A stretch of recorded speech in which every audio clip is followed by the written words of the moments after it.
واتقوا الله الذي تساءلون به والأرحام إن الله كان عليكم رقيبا يا أيها الذين آمنوا اتقوا الله وقولوا قولا سديدا يصلح لكم أعمالكم ويغفر لكم ذنوبكم ومن يطع الله ورسوله فقد فاز فوزا عظيما أما بعد فإن خير الحديث كتاب الله وخير الهدي هدي محمد صلى الله عليه وسلم وشر الأمور محدثاتها وكل محدثة بدعة وكل بدعة ضلالة وكل ضلالة في النار. حاضرین تقریب سعید، اللہ رب العالمین کا شکر احسان ہے کہ نکاح کی اس پرمسرت گھڑی میں ہم سب کا یہاں اجتماع ہوا. اللہ رب العالمین اس اجتماع کو مبارک بنائے. نکاح کے بارے میں کوئی نئی بات نہیں، بلکہ صرف دو تین باتیں اعادے کے طور پر، تذکیر کے طور پر آپ کے حوالے کرنا چاہتا ہوں. پہلی بات تو یہ ہے کہ نکاح کو جتنا ہو سکے آسان بنانا ہم سب کی دینی، اخلاقی، ملی ذمہ داری ہے. خاص طور پر فتنوں کے اس دور میں، جبکہ مسلم بچیوں کے ارتداد کا معاملہ انتہائی رسوا کن ہے اور اسے آپ سبھی جانتے ہیں. اس لیے شادی کو جتنا زیادہ ہو سکے آسان بنانے کی ہمیں کوشش کرنی چاہیے، فکر کرنی چاہیے. شادی میں دو تین باتیں بہت بنیادی ہیں. پہلی بات تو نکاح کا اعلان، اور دوسری بات ولی کی شرط، تیسری بات دو معتبر گواہوں کی موجودگی. کیونکہ حدیث میں اللہ کے رسول صلی اللہ علیہ وسلم نے اعلان کیا لا نکاح الا بولی و شاہد عادل. کوئی بھی نکاح ولی کے بغیر، دو عادل گواہوں کے بغیر معتبر نہیں ہو سکتا، جائز نہیں ہو سکتا ہے. اور ولی کی ضرورت اس لیے بھی ہے کہ اللہ کے رسول صلی اللہ علیہ وسلم نے صاف طور پہ اعلان کر دیا لا نکاح الا بولی، ولی کے بغیر کوئی نکاح نہیں ہو سکتا. ایما امرأۃ نکحت نفسها بدون اذن ولیها فنکاحها باطل.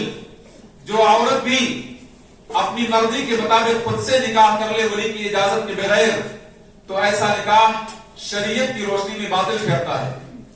موجودہ دور میں مسلم لڑکیوں یا لڑکوں کا راہ فرار اختیار کر کے شادی کرنا کورٹ میرج کے حوالے سے، یہ باتیں آپ جان لیں. دنیا کی کورٹ اس کی لاکھ اجازت دے دے، لیکن جب تک لڑکی کا ولی لڑکی کے نکاح کی اجازت نہیں دیتا، وہ نکاح اسلامی شریعت میں معتبر نہیں ہو سکتا. کیونکہ حرام کاری کے راستوں کو اختیار کرنے کے بعد، فحش کاری کو عام کرنے کے بعد، یا ہمارے دور میں جیسا کہ بہت سارے سرفرے نوجوان اس بات کا دعویٰ کرتے ہیں کہ اسلام کی دعوت پیش کرنا ہمارا مقصد ہے. اسلام کی دعوت پیش کرنا فرض کفایہ ہو سکتا ہے، لیکن فحش کاری، کسی اجنبی لڑکی کو دیکھنا، اس سے محض گفتگو ہونا، ذہنی عیاشی کرنا، یہ تمام کی تمام باتیں بال اتفاق حرام ہیں. تو اس حرام کاری کے راستے کو کھول کر اسلام کی دعوت پیش کرنے کے نام پر غیر مسلم لڑکیوں سے شادی کرنے کی جرات کرنا، یہ اسلام کا مذاق اڑانا ہے. کیونکہ قرآن نے سورہ بقرہ میں اور سورہ ممتحنہ میں ان دونوں مواقع پر بہت صاف طور پہ اعلان کر دیا لا تنکحوا المشرکات حتی یؤمن. مشرکہ لڑکیوں سے نکاح مت کرو جب تک کہ وہ ایمان نہ لے آئیں. اور سورہ ممتحنہ میں اللہ نے کہا لا ہن حل لہم ولا هم يحلون لهن. یعنی مشرکہ عورتیں اگر تمہارے پاس آتی ہیں اسلام قبول کرنے کے بعد، تو انہیں کافروں کے حوالے مت کرو، کیونکہ مومنہ عورتیں کافروں کے لیے حلال نہیں اور کافر مرد مومنہ عورتوں کے لیے حلال نہیں. تو یہاں دونوں باتیں اللہ رب العالمین نے واضح کر دیا. کسی مسلم لڑکے کا نکاح کسی غیر مسلم لڑکی سے، اور کسی مسلم لڑکی کا نکاح یا شادی غیر مسلم لڑکے سے قطعی طور پہ جائز اور درست نہیں ہے، حلال نہیں ہے، منع کر دیا گیا سختی سے، اور اسے زنا کا راستہ قرار دیا گیا. اگر اسلامی شریعت کے اس قانون کو موجودہ دور کا نوجوان سمجھ لے تو ایسے لوگوں کو یہ موقع نہیں ملے گا جو ہمیں لو جہاد کا نعرہ دیتے ہیں، خود عمل کرتے ہیں لیکن متہم اسلام کو یا مسلمانوں کو کرتے ہیں، लेकिन सवाल ये पैदा होता है उनके नाराबाजी से या उनकी फितना सामानी से हमारी इस्लामी शरीयत को नुकसान होने वाला नहीं है। हाँ, हमें ये बात महसूस करनी होगी कि अपने अमल के जरिए हम इस्लाम की इज्जत का सामान पैदा करना चाहते हैं या इस्लाम को इज्जत के बजाय दिल्लत की जानिब, पस्ती की जानिब ले जाना चाहते हैं। अगर हमारा नौजवान इस तरह कदम उठाता है या हमारी बच्ची इस तरह कदम उठाती है तो ये जान लीजिए ऐसे इंसान का ताल्लुक इस्लाम से नहीं है, इस्लाम से बरी है कतई तौर पे। और मुसलमानों की सोसाइटी को भी ऐसे लोगों से बरी रहना चाहिए जो लोग गैर मुस्लिमों से शादी करना चाहते हैं या जो लोग मुस्लिम लड़कियों से लड़कों से शादी करना चाहते हैं, मनमानी अपनी मर्जी के मुताबिक भागकर तारीख कमरे में निकाह करना जो लोग चाहते हैं, ऐसे लोगों को जानना चाहिए इस्लाम निकाह के ऐलान का हुक्म देता है। लिहाजा रात की तारीकी में बंद कमरे में चुपके से निकाह न मुसलमानों से हो सकता है न गैर मुस्लिमों से हो सकता है, और एलानिया तौर पर किसी गैर मुस्लिम से कतई तौर पर किसी मुसलमान का निकाह नहीं हो सकता है। ये इस्लामी तालीम का मेरे भाइयों खुलासा है। आपको जानकर हैरत होगी, अभी मैं रमजान में दुबई में था, मस्जिद के इमाम के पास कुछ लोग आए और गुजारिश किया कि कल आपको निकाह पढ़नी है। इमाम साहब बेचारे बांग्लादेश के थे, अपनी मासूमियत में उन्होंने कहा ठीक है मैं निकाह पढ़ दूंगा। उन्होंने शायद लोगों से राय लिया, उनको अंदाजा हुआ कि अगर मैंने निकाह पढ़ा तो शायद मेरी डिलीवरी चली जाए। उन्होंने ऐन वक्त पर जब लड़की और लड़का दोनों तैयार निकाह के लिए इनकार कर दिया। वो लोग किसी आलिम की तलाश में थे। कुछ दुकानदार मुझे जानते थे कि मैं ऊपर रहता हूं, वो दौड़ कर मेरे पास आए कि हजरत आप मेरे निकाह पढ़ दीजिए। तो मैंने कहा अचानक निकाह पढ़ने क्या मतलब हुआ? तो जो लोग बुलाने आए, मैं बताना आपको ये चाहता हूं इस हवाले से कि आज मुस्लिम सोसाइटी का या मुसलमानों का या औरतों का या मर्दों का मिजाज का बन चुका है। कितने हवा बाफ्ता हमारे घरों की खवातीन हो चुकी हैं, हमारे मर्द हजरात कितने बेशरम हो चुके हैं। माफ कीजिएगा मैंने ज्यादा वक्त लेने की कोशिश की होगी आपसे, ये वाकया बड़ी इज्जत का है। मैंने उनसे पूछा निकाह के लिए क्या लड़की का बाप नहीं, या बाप या उसकी माँ वगैरह या उसके भाई वगैरह नहीं? कहते नहीं, सब लोग मौजूद हैं, भाई मौजूद है, बाप मौजूद है। तो मैंने कहा अगर भाई और बाप मौजूद है तो जिस सोसाइटी के आप लोग हैं यहाँ तो उस सोसाइटी के उलमा मौजूद होंगे, आखिर उनके पास क्यों नहीं गए आप लोग? यहाँ आपको आने की नौबत क्यों आई?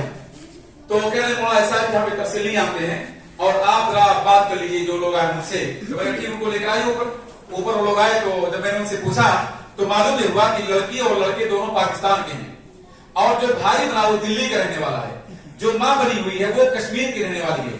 तो कश्मीर की खातून पाकिस्तान की लड़की की माँ बन जाती है, दिल्ली में रहने वाला नौजवान पाकिस्तानी लड़की का भाई बन जाता है। ये भाई बनना ये कैसे हुआ? मैंने जब उनसे दरियाफ्त किया तो मालूम ये हुआ कि वो लोग मखलूक तौर पर रिहाइश होती है, कमरे में दोनों ओपन रहते हैं और ओपन रहने के नतीजे में आप अंदाजा कीजिए सूरत-हाल क्या बनी होगी। जब बेहयाई की हदें वो लोग पार कर गए तो एक जवाज ढूंढा उन्होंने, निकाह को एक वसीले के तौर पर इस्तेमाल करना चाहा और किसी किराए के मौलवी को तलाश कर चुपके से निकाह कराने के बाद अपनी जिंदगी गुजारना उन लोगों ने आसान बनाने की कोशिश की। जब मैंने उनको समझाया कि निकाह के बगैर, कुली के बगैर निकाह दुरुस्त नहीं होगा, मोतबर गवाहों के बगैर निकाह दुरुस्त नहीं होगा, तो कश्मीरी खातून बर्दस्ता कहती है हजरत आपको इससे बहस नहीं है, मेरा भी निकाह ऐसे हुआ था, आप पैसे लिए निकाह पढ़ा दीजिए। जरा गौर कीजिए हमारी सोसाइटी का आलम क्या है। आज मुसलमानों की रुसवाई की वजह क्या है? बहुत सारी वजूहात। एक बड़ी वजह यह है कि हम लोगों ने इस्लाम का जो मिजाज और इस्लाम का जो निजाम है उस निजाम को समझने की कोशिश नहीं की। नतीजे में जिनाकारी हुई, औलाद जो पैदा हुई हरामी पैदा हुई और हरामी औलाद सोसाइटी के लिए कितनी बड़ी नासूर बन जाएगी उसका अंदाजा आप कर सकते हो, उसका अंदाजा आपको बखूबी है। मेरे भाइयों, इसलिए जरूरी है हम में से हर शख्स अपने घर से इसका आगाज करे, अपने बच्चियों से, अपने बच्चों से इसका आगाज करे। और उसका आगाज करने का मतलब यह हुआ कि हम लोग शादियों को आसान बनाएं, शादियों की झंझट को भूल जाइए। इस्लामी शादियों को सोचो मेरे भाइयों कि नबी के जमाने में मालूम हुआ कि फलां के घर में रिश्ता है, लड़की अच्छी है, लड़का शरीफ है, बात सामने आई, फौरन निकाह तय हुआ और वही निकाह हो गया। कोई नदीर पड़ा, न कोई तकरीब की तारीख पड़ी, ना और कोई रस्म रिवाज का मामला है। तो ऐसे ही आप लोग भी निकाह के सिलसिले में मिजाज बनाइए। जरूरत इस बात की मौजूदा दौर में कि हम लोग निकाह के सिलसिले में आसानी का मिजाज बनाएं ताकि हमारा माशरा हमसे सबक सीखकर हमारे घरों में जो बच्चियां 32 साल, 30 साल, 25 साल, 23 साल की हो गई, शादी उनकी नहीं हुई, ये सब जिल्लत की बातें हैं, ये सब हैरत की बातें हैं। आज हमारा माशरा क्या कहते हैं जनाब, बच्चे को पैर पे खड़ा होना दीजिए, बच्ची को पैर पे खड़े होने दीजिए, तालीम मुकम्मल करने दीजिए, बिजनेस में स्टैंड अप होने दीजिए। ये सारी बातें निकाह के शुरूत में नहीं है। इस्लाम ने निकाह के बारे में कहा कुल कहल मरअतु लिअरबईन, 4 वजूहात की बिना पर किसी औरत से निकाह किया जाता है। उसकी खूबसूरती, हस्ब व नसब, उसकी दीनदारी और उस औरत का माल। इन चारों में इस्लाम ने क्या कहा? फज़फर बिज़ात दीन, दीन को इख्तियार करके तुम अपने रिश्तों को, अपने शादियों को कामयाब बनाने की कोशिश करो। दूसरी हदीस में अल्लाह के रसूल सल्लल्लाहु अलैहि वसल्लम ने कहा इज़ा अताकुम मन तर्दौना दीनहु व खुलुक़हु फज़व्विजूहु इल्ला तफ़अलू तकुन फितनतुन फिल अर्दि व फ़सादुन अज़ीम। जब तुम्हारे पास दीनदारी पर मबनी कोई रिश्ता आए तो उसे मंजूर कर लो, शादी कर दो। अगर तुम ऐसा नहीं करते हो तो जमीन में फसाद पैदा होगा, बहुत बड़ा फितना पैदा होगा। तो मेरे भाइयों, निकाह में दीन को तरजीह दीजिए, अखलाक को तरजीह दीजिए। उसके बाद फिर खूबसूरती का मसला आएगा, फिर माल का मसला आएगा, हस्ब व नसब का मसला आएगा। और अगर ये तीनों चीजें हमारे सामने मौजूद हो लेकिन दीन ना हो तो याद रखो, अगर आपने दीन के बगैर किसी चीज को वजह तरजीह बनाया तो पायदारी उसमें नहीं आएगी, उसमें बरकत नहीं आएगी, उसमें तरक्की नहीं हो सकती है। बातें बहुत सारी है लेकिन चूंकि वक्त नहीं है कि मैं आपके सामने और बात करूं, मैं बताना चाहूंगा कि अल्हम्दुलिल्लाह खुशी हुई एक तरह से कम आज का निकाह कुछ सादगी ली हुई है। अल्लाह करे इसमें और सादगी आए और पायदारी आए। और अल्लाह करे जितने लोग, मैं अपने आप को कहता हूं फिर आपको कहता हूं कि हम लोग इंशाअल्लाह आइंदा से जब भी किसी लड़के या लड़की की शादी का मसला आएगा, मसला आएगा, तो हम लोग अपने घरों की शादियों को बहुत हल्की फुल्की शादी, खासतौर पर लड़की की शादी को इंतहाई आसान शादी, इंतहाई मामूली शादी बनाने की कोशिश करेंगे। अभी अल्हम्दुलिल्लाह मेरी बच्ची का रिश्ता हुआ, जनाब अब्दुल मालिक साहब है, जनाब अब्दुल हक साहब है और भी हमारे अहबाब हैं, यहाँ सब लोग जानते हैं। इन सबों से मेरे बड़े गहरे मरासी में ताल्लुकात हैं। लेकिन लड़की की चूंकि शादी थी इसलिए मैंने किसी को भी अपने लड़की की शादी में मदऊ नहीं किया। यहाँ सभी लोग जानते, हमारे मास्टर जाकिर साहब अल्हम्दुलिल्लाह हमेशा राब्ते में रहते हैं, लेकिन मैंने शायद इन लोगों को इत्तला तक नहीं दी थी, हो सकता है कोई इत्तला हो गई हो, क्योंकि लड़की की शादी में दावत देने का कोई मिजाज नहीं होना चाहिए। इतनी दावत जितने में लड़की रुखसत हो जाए, जो दावत नागुज़ीर हो जाए वो तो आयत नहीं है, लेकिन लड़की की शादी में दावत को आम किया जाए और सारे मुताल्लिकीन को बुला लिया जाए, सारे रिश्तेदारों को बुला लिया जाए, सारे गांव को मदऊ किया जाए, ये सारी की सारी बातें इस्लामी तालीमात के खिलाफ मेरे भाइयों। और ये भी आप जान लीजिए, जरूरी नहीं है कि मुझे शेख अब्दुल्ला ने दावत दिया और मेरे यहाँ शादी पे भी उनको दावत दूं, ऐसा जरूरी नहीं है। जो हमारे मिजाज लोग बना लिए हैं कि जनाब हमने उनको दावत खिलाया तो हमें कैसे नहीं खिलाएंगे, हम उनके घर गए अपने घर नहीं बुलाएंगे, लोग क्या कहेंगे? लोग कुछ नहीं कहेंगे। अगर आपके बारे में लोग जान जाए कि आप इस्लाम पसंद हैं, आप दीन पसंद हैं, तो आप गांव के किसी भी शख्स को दावत ना दे, किसी रिश्तेदार को दावत ना दे, आपको कोई बुरा भला नहीं कहेगा। मिजाज को चेंज करो, नजरियात को बदलो, आपके बारे में एहसास होना चाहिए, क्योंकि दावत खाना और खिलाना ये सिर्फ तकरीबात में नहीं है। आज हमारी बहुत बड़ी परेशानी है, अगर मैं दावत दूं, जनाब नजमुल्लाह साहब हमारे घर तशरीफ आए, दावत है, तो फर्ज से सवाल क्या करेंगे? शायद कोई तकरीब है, तो दावत तकरीब के साथ जुड़ी हुई नहीं है। दावत की बहुत सारी किस्में हैं, उनमें वलीमे की दावत सबसे अफजल दावत है, सबसे बेहतर दावत है। उस दावत को कबूल करना अगर कोई इल्म होना जरूरी है, और उसके अलावा बहुत सारी दावतें हैं। लेकिन एक दावत जिसकी बहुत बड़ी फजीलत है, वो दावत बगैर किसी तकरीब के है। यूं ही आपने कहा जनाब मेरे घर 10 लोगों की दावत रहेगी, आप आइए, फलां आप आइए, फलां आप आइए, दावत रहेगी मेरे घर, ये बहुत बड़ी दावत है। और आप जानते हैं कि हदीस में इसकी बड़ी फजीलत अल्लाह के रसूल सल्लल्लाहु अलैहि वसल्लम ने कहा, इन्न फिल जन्नति गुरफन युरा ज़ाहिरुहा मिन बातिनिहा व बातिनुहा मिन ज़ाहिरिहा अअद्दहल्लाहु लिमन अतअम अत्तआम। अल्लाह ने जन्नत में बाला खाने बना रखे हैं, जिन बाला खानों का आलम यह होगा कि अंदरूनी हिस्से बाहर से नजर आएंगे और बाहर के हिस्से अंदर से नजर आएंगे। नबी ने कहा अल्लाह ने उन बाला खानों को तैयार किया किन लोगों के लिए? बहुत बड़ा अमल उनका नहीं है, उनमें एक अमल बयान किया गया जो लोगों को खाना खिलाए। और ये खाना खिलाना किसी तकरीब में नहीं कि जनाब दावत इसलिए है कि मेरे यहाँ शादी है, आप यूं ही दावत खिलाइए, फजीलत की बात हुई। शादी में दावत खिलाना तो शायद माशरे के एतबार से आपसे दूसरा दर्जा दें मेरे भाइयों, वह शायद बहुत बड़ा रहा। इसलिए मैं सिर्फ कहना चाहूंगा कि दावत का मिजाज बनाइए, ऐसे ही दावत देते रहिए, ताकि आपकी शादी में अगर दावत न दें तो कोई शिकवा आपसे ना करे कि जनाब शादी में उनको दावत नहीं दी गई, क्योंकि आपके बारे में मिजाज बन जाएगा ये तो जनाब दावत तो आम है, यहाँ कोई मसला नहीं है अल्हम्दुलिल्लाह। तो मेरे भाइयों बहुत खुशी हुई अल्हम्दुलिल्लाह। हमारे अब्दुल सलाम साहब पुराने रिश्ते में हैं शेख अब्दुल्ला साहब के, शायद बहूनी रिश्ते में आते हैं, और अल्लाह का शुक्र हुआ एक तजदीद हुआ रिश्ते का और एक अल्हम्दुलिल्लाह नए सिरे से एक और अक्द होने जा रहा है अल्हम्दुलिल्लाह। अल्लाह रब्बुल आलमीन दुआ है कि अल्लाह रब्बुल आलमीन पहले रिश्ते से ज्यादा इस रिश्ते में पायदारी दे और अल्लाह करे दोनों खानदानों के दोनों लोगों के जुड़ने में मजीद बरकत आए। आखिरी बात बताना चाहूंगा कि निकाह में शीरीनी तकसीम करने का कोई सबूत नहीं है। एक बात आप लोग नहीं जान लें कि निकाह में शीरीनी तकसीम करने का कोई रवाज नहीं था नबी के जमाने में, सहाबा किराम के जमाने में। और जिस हदीस को बयान लोग करते हैं कि खुशी का मौका थोड़ा छुआरा जुटा दो, थोड़ा उसको फेंक दो, वो सारी रिवायत मौजूद है, झूठी है, मनगढ़ंत है, शियों की वला करता है।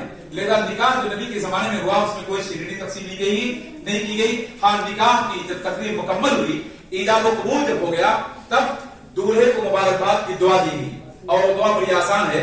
वो दुआ निकाह के फौरन बाद भी आप देंगे और जब लड़की और लड़के दूल्हा और दुल्हन दोनों शबे ज़फ़ाफ मना लें, जब दोनों की कुर्बत हो जाए, उस कुर्बत के बाद जब आपकी मुलाकात हो दूल्हे से, उस वक्त आप दूल्हे को मुबारकबाद दे सकते हैं।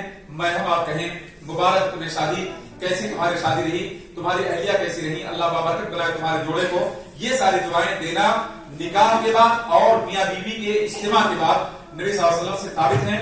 और निकाह के मौके पर हाथ उठाकर दुआ करना, बहुत सारी लंबी चौड़ी बातें पढ़ना, ये सब बातें साबित नहीं, सिर्फ इतना साबित है बारकल्लाहु फीक व बारक अलैक व जमा बैनकुमा फी खैर। तो इस निकाह के बाद मैं गुजारिश करूंगा आप लोगों से कि वो दुआ पढ़िए जो दुआ अल्लाह के रसूल सल्लल्लाहु अलैहि वसल्लम के जमाने में निकाह के मौके पर पढ़ी जाती थी। अब आपके सामने इंशाअल्लाह ईजाब व कबूल का मरहला है, उसे